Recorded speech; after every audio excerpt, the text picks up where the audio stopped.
Kalau potensinya sangat luar biasa. Kalau yang paling utama kan untuk pangan ya. Oke. Kita punya fasilitas yang besar, riset untuk rumput laut. Tidak hanya rumput laut, riset kemaritiman di atas di Lombok Utara. Ya, untuk sementara ini kita akan coba pilot project-nya dari Pulau Lombok ini secara keseluruhan. Kemudian juga kita bekerja sama dengan UNRAM ini nanti untuk membuat alat untuk mengontrol rumput laut itu. Kalau sekarang pilot project-nya ya mahasiswa UNRAM.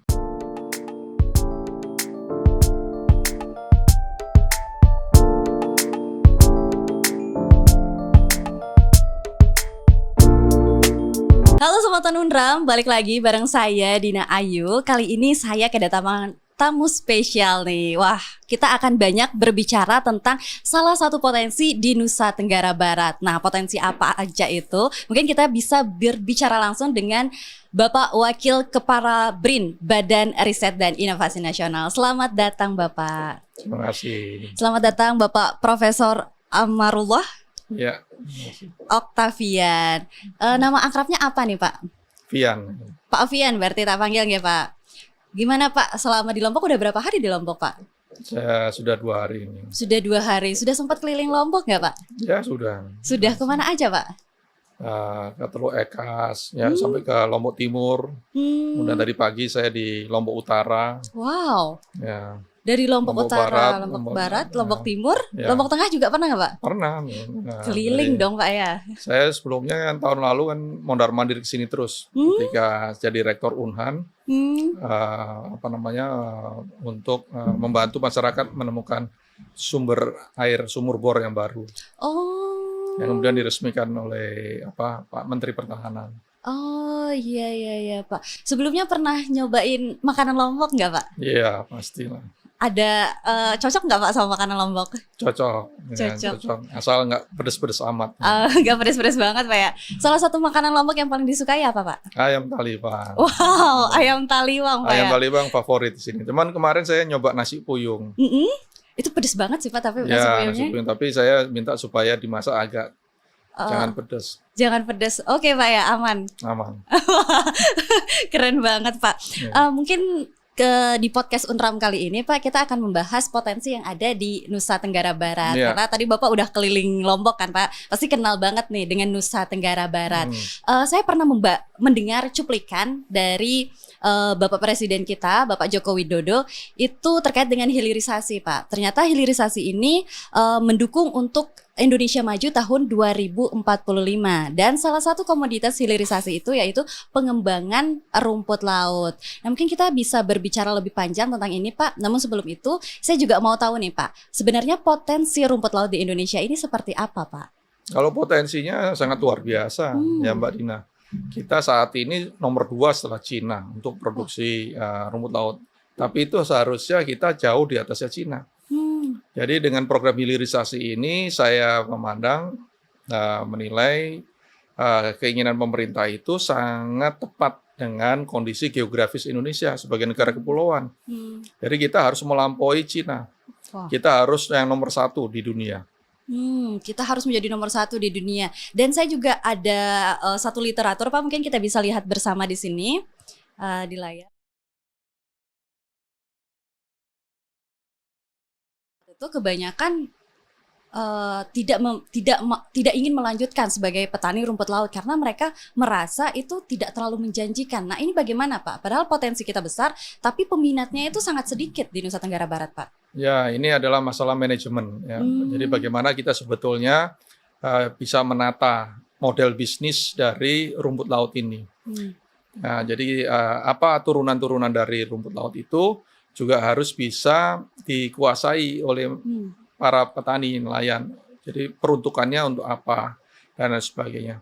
Nah, pemahaman para petani atau nelayan ini dalam mengelola rumput laut ini juga nanti bisa dikombinasikan dengan profesi lain. Jadi bisa saja seorang petani itu pada saat tertentu dia memang menjadi petani di sawah, kemudian jadi petani rumput laut, atau bahkan jadi nelayan. Nah, manajemen seperti ini yang perlu diperkenalkan dalam sistem tata pemerintahan, mengenal profesi masyarakat itu dengan bermacam-macam keahlian, bermacam-macam kompetensi, sehingga seorang penduduk masyarakat itu dia bisa punya keahlian bermacam-macam. Jadi dia bisa survive. Kalau sekarang misalnya rumput laut harganya kurang, nah dia bisa beralih ke lobster. Kemudian nanti kalau misalnya lobster kurang, bisa ganti lagi ke rumput laut dan lain sebagainya. Nah ini adalah manajemen keterampilan yang bisa diterapkan kepada seluruh masyarakat yang berkecimpung atau mengelola rumput laut ini.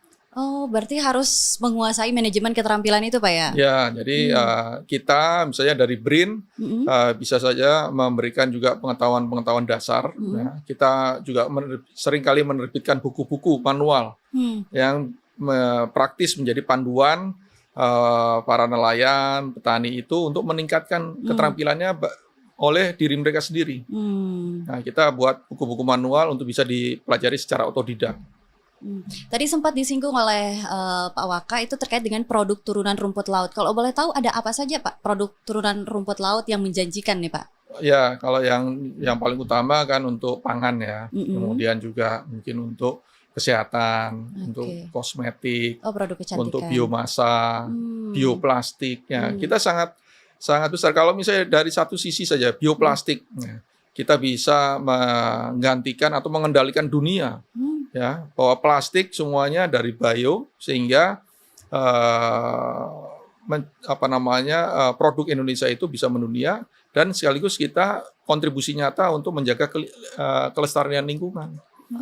Ya, itu kan peluang ya bagaimana sebetulnya Indonesia akan menjadi pemimpin di dunia untuk bioplastik ini. Oke, tadi sejauh yang apa disampaikan Bapak itu potensinya besar, peluangnya besar, tapi tentu mungkin ada tantangan-tantangan juga di sana Pak ya. Yeah. Apa kita tantangannya seperti apa Pak? Ya, yang pertama tantangannya terhadap sumber daya manusia itu sendiri. Kemudian juga kemampuan untuk melakukan riset-riset.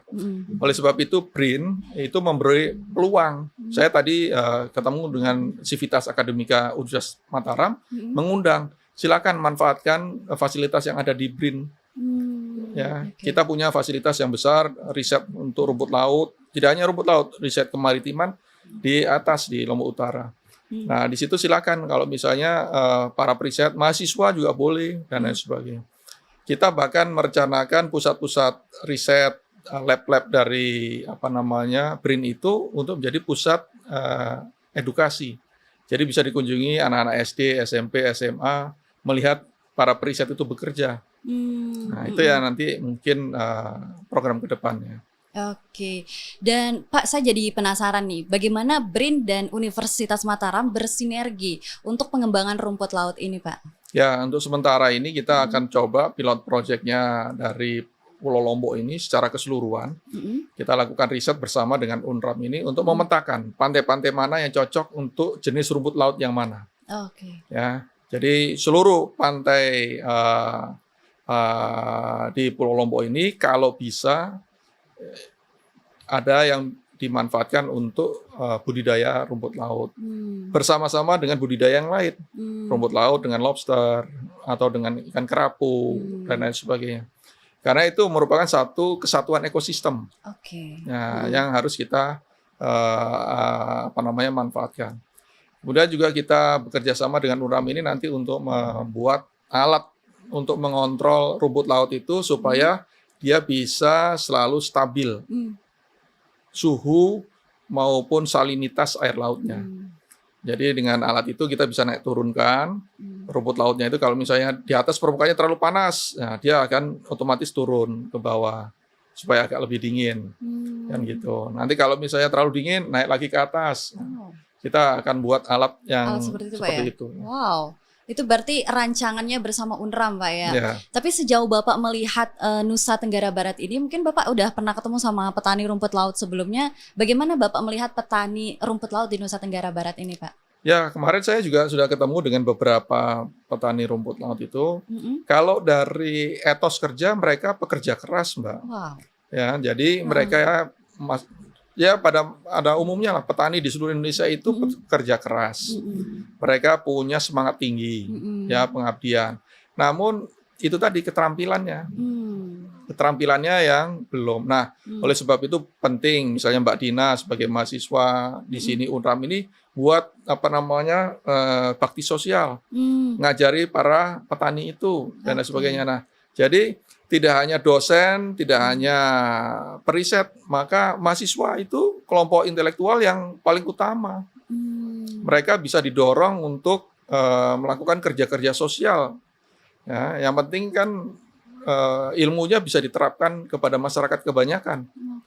Nah itu ya. Jadi mudah-mudahan mahasiswa Indonesia itu nanti bisa sama semua. Nah, kalau sekarang pilot projectnya ya mahasiswa Unram.